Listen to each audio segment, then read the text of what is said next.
ఇక అదొక వైపు ఉంటే ఈ కర్రెగుట్టలకు సంబంధించిన ఆపరేషన్ నడుస్తూనే ఉన్నది. ఇక అక్కడ దాదాపు ఒక 10-15 కిలోమీటర్ల రేడియస్లో ఈ బాంబుల మోతలు మోగుతున్నాయట, పెద్ద ఎత్తున శబ్దాలు వస్తున్నాయి.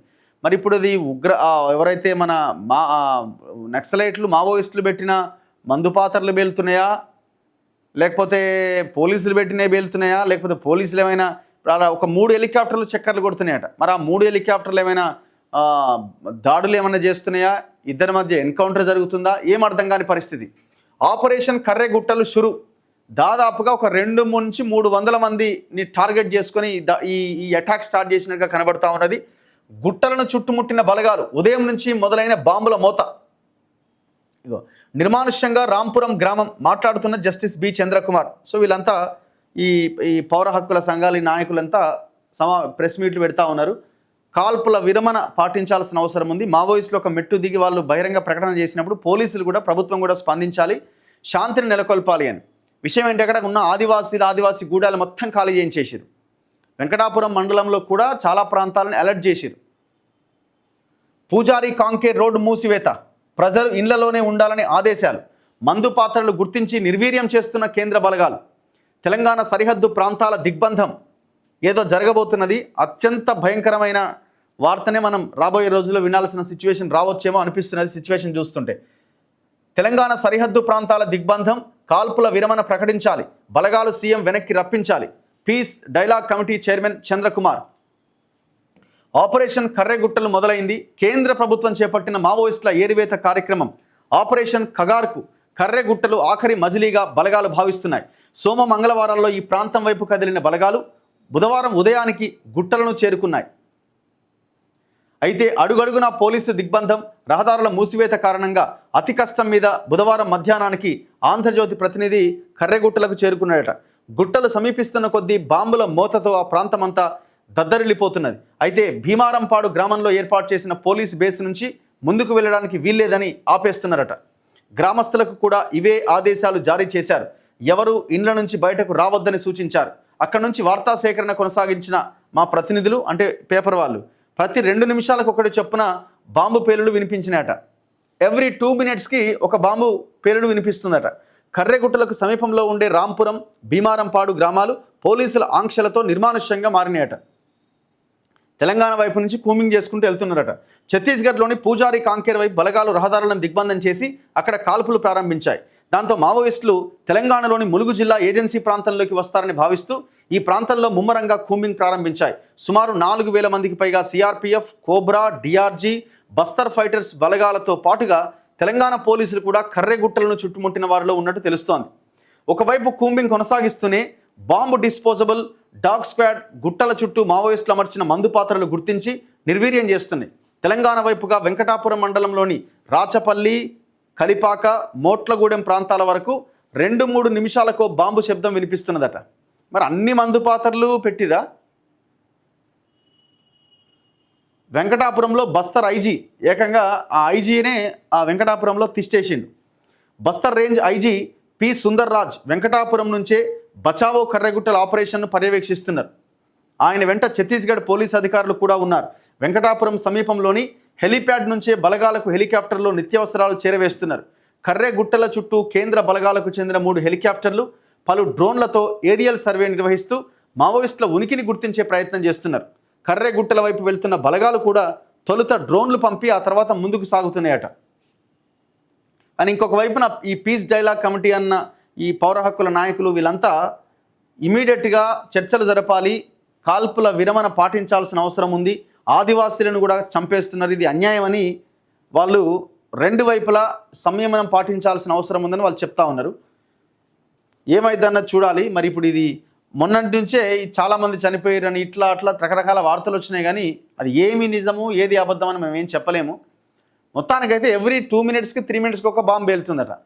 మరి అన్ని బాంబులు మావోయిస్టులు అమర్చారా లేదా అని చెప్పడానికి ఎందుకు మావోయిస్టులను అంటున్నారంటే, మావోయిస్టులు మొన్న ఒక లేఖ రిలీజ్ చేశారు వారం 10 రోజుల కింద. ప్రజలెవరు ఈ గుట్టల మీదకి రావద్దు, మేము మా రక్షణ కోసం కొన్ని బాంబులు మందు పాత్రలు పెట్టినాం, సో మీరు వచ్చి మీ మీ మీ ప్రాణాలు కోల్పోవద్దని కూడా ఒక ఇది విడుదల చేశారు, లెటర్ విడుదల చేశారు. సరే, ఆ లెటరు వాళ్ళే రిలీజ్ చేసిరా, పోలీసులు ఏమైనా రిలీజ్ చేసిరా అని ఇంకొక చర్చ కూడా ఉన్నది.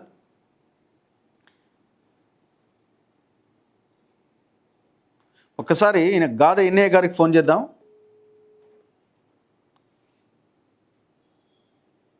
ఎంత నెంబర్ ఉంది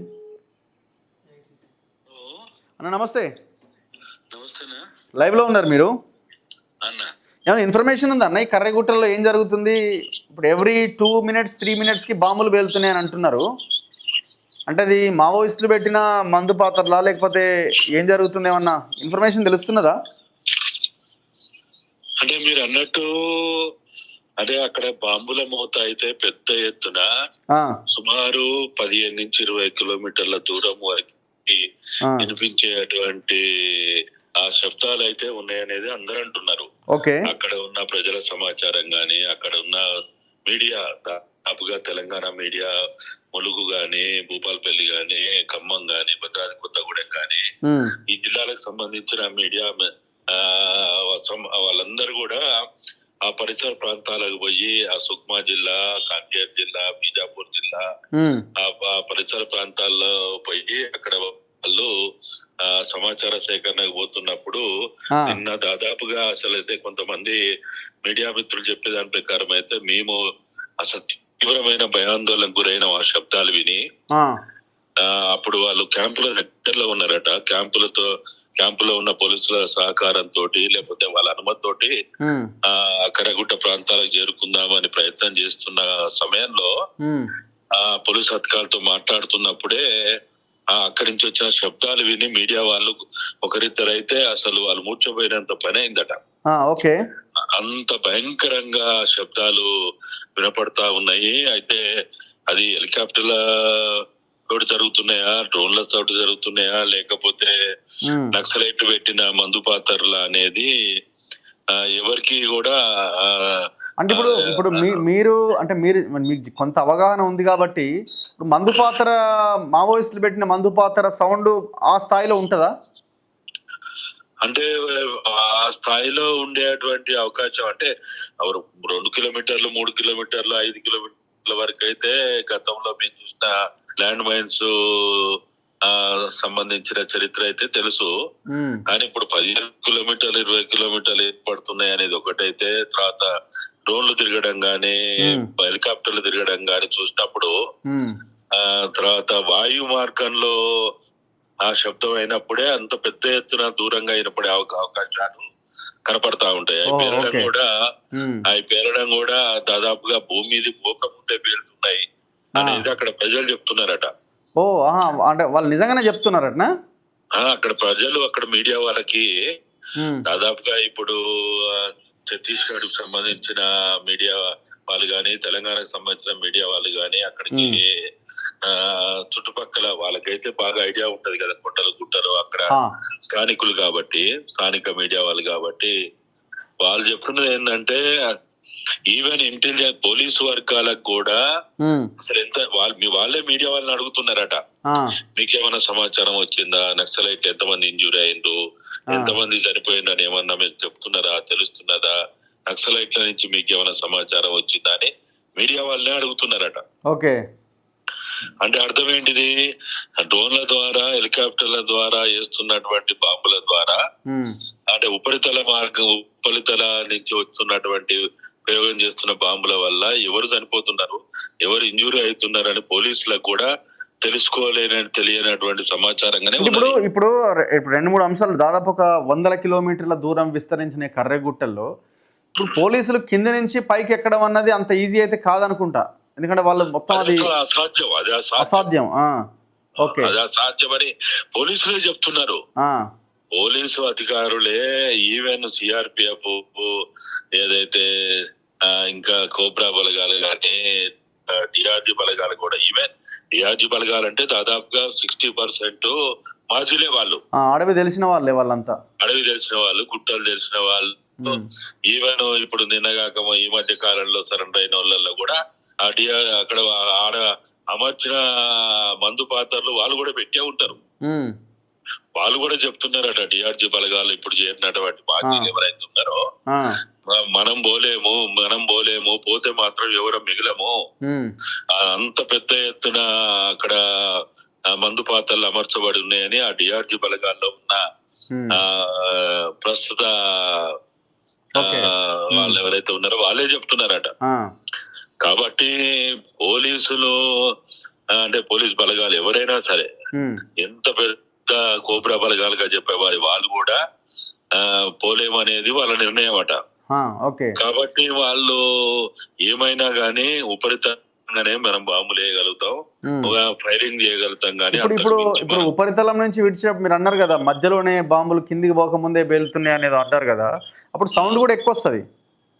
సౌండ్ ఎక్కువ వస్తుంది. కింద పడ్డదానికంటే గాల్లో పేలినప్పుడు ఇంకా విపరీతమైన సౌండ్ వస్తుంది, అది ఎక్కువ వ్యాపిస్తుంది. చాలా మంది చెప్పడం కూడా అంటే పోలీసు వర్గాలు, ఇంటెలిజెన్స్ వర్గాలు మీడియాను అడుగుతున్న ప్రకారం చూస్తే ఆ ప్రాంతంలో మావోయిస్టులు ఉన్నారు అనేది వాళ్ళకి పక్కా సమాచారం. అయితే ఈ బాంబుల వల్ల లేకపోతే ఈ చేస్తున్న అనేక ప్రయత్నాల వల్ల అసలు ఎవరు ఇంజూర్ అయ్యిండు, ఎవరు చనిపోయిండు అనేది పోలీసు వర్గాలకు కూడా ఇప్పటి వరకు. అయితే ఇప్పుడు ఉదయం మీడియా మిత్రులు చెప్పేది ఏంటంటే, అక్కడ ఉన్న మీడియా మిత్రుడు బీజాపూర్ పోలీస్ వర్గాలు, బీజాపూర్ జిల్లా పోలీస్ వర్గాలు ఇవాళ ప్రెస్ అడ్రస్ చేసే అవకాశం ఉందనేది అక్కడ ఉన్నటువంటి సమాచారం అట. కాబట్టి ఆ బీజాపూర్ పోలీసు ఇప్పుడు ఐజీ ఎవరైతే ఉన్నారో, ఈ మొత్తం ఆపరేషన్ చూసి ఐజీ ఎవరైతే ఉన్నారో ఆయన నిన్న రాత్రికో ఇవాళ ఉదయానికో వెంకటరట ఐజీ సుందర్లాల్ ఆయన అక్కడే ఉండి మా సిచ్యువేషన్ పర్యవేక్షిస్తున్నట్టున్నారు. అవును అని అంటున్నారు. కాబట్టి అప్పుడు ఆయన గాని లేక పోలీస్ అధికారులు గాని ఇవాళ ప్రెస్ అడ్రస్ చేసే అవకాశం. ఇప్పుడు స్టేట్ గవర్నమెంట్ కి పూర్తిగా సంబంధం లేని విషయం కింద చూడాలా ఇప్పుడు ఎట్లా? దాదాపుగా అట్లే అనుకోవచ్చు. మాకు ఉన్న సమాచారం గాని, సీతక్క చెప్పిన ప్రకారం గాని, పొన్న ప్రభాకర్ చెప్పిన ప్రకారం గాని, ఇంటెలిజెన్సీ, సెంట్రల్ ఇంటెలిజెన్సీ, స్టేట్ ఇంటెలిజెన్సీ మీడియా తోటి మాట్లాడుతూ చెప్పిన ప్రకారం అయితే స్టేట్ గవర్నమెంట్ మేము మా ఇన్వాల్వ్ కాము దీంట్లో, మేము సహకరించమని చెప్పింది అనేది చెప్తున్నారు. అయితే మేమేమంటున్నాం అంటే, బయట ఉన్న ప్రజాస్వామ్యవాదులు, ఇటువంటి civil society organisations, peace committee organisation ఏమంటున్నాం అంటే, మమ్మల్ని ఆ కర్రగుట్టలకు పోయే అవకాశం కల్పించండి. మేము వెళ్తాం అక్కడికి, మేము మా ప్రాణాల పరంగా పెట్టైనా సరే మేము వెళ్తాము. ఎందుకు? శాంతిని నెలకొల్పడానికి. ఇక్కడ పోలీసులు సరిపోవద్దు. ఒకవేళ పోలీసులు గనక ఏమైనా అధికారులు చెప్తే, ఆదేశిస్తే, వాళ్ళు ఆసం చేస్తే మాత్రం 100 మంది పోలీసులు చనిపోయే అవకాశం ఉంది. కాబట్టి పోలీసులు చనిపోవద్దు, అక్కడ ప్రజలు చనిపోవద్దు, అదే విధంగా నక్సలైట్లు కూడా సరిపోవద్దు. కాబట్టి వీళ్ళెవ్వరికి ప్రాణ నష్టం జరగకుండా ఉండాలంటే, శాంతి నెలకొల్పాలంటే మీరు కనీసం మమ్మల్ని అక్కడికి పోయే అవకాశం కల్పించండి. మేము అక్కడికి వెళ్ళి మేము మాట్లాడతాము. అక్కడి నుంచి వచ్చి మళ్ళా పోలీస్ అధికారులతో మాట్లాడతాము, ప్రభుత్వంతో మాట్లాడతాము అనేదే మా వైపు నుంచి మేము చేస్తున్న ప్రతిపాదన. కాబట్టి ఈ ప్రతిపాదనని పోలీసు వర్గాలు ఏమాత్రమైనా ప్రజాస్వామ్యబద్ధంగా, రాజ్యాంగబద్ధంగా ఆలోచించి మమ్మల్ని ఎవరైతే ఇక్కడ పీస్ కమిటీ గాని లేకపోతే ఇతర ప్రజాస్వామ్యం, శాంతి నెలకొల్పాలని మానవీయ కోణంలో ప్రయత్నం చేస్తున్నామో మాకు అవకాశం ఇవ్వండి. మేము వెంకటాపురం వస్తాం, మేము ప్రయత్నం చేస్తాం. అన్న, థ్యాంక్ యూ. సో ఇది మరి హెలికాప్టర్లతో బాంబులు వేస్తున్నారా, లేదు మావోయిస్టులు పెట్టిన మందు పాత్రలు పేలుస్తున్నారా, ఏందో అర్థం కానిటువంటి సిచ్యువేషన్ అయితే కనబడుతున్నది. సౌండ్లు మాత్రం బీభత్సంగా వస్తున్నాయట, భయంకరమైన సౌండ్లు. దాదాపు 5-10 కిలోమీటర్ల రేడియస్లో వినబడుతున్నాయి అన్నది తెలుస్తూ ఉన్నది. మరి ఇది పోలీసులు ప్రెస్ మీట్ పెట్టి వాస్తవాలు చెప్తే తప్ప ఇది క్లారిటీ వచ్చే అవకాశం లేదు.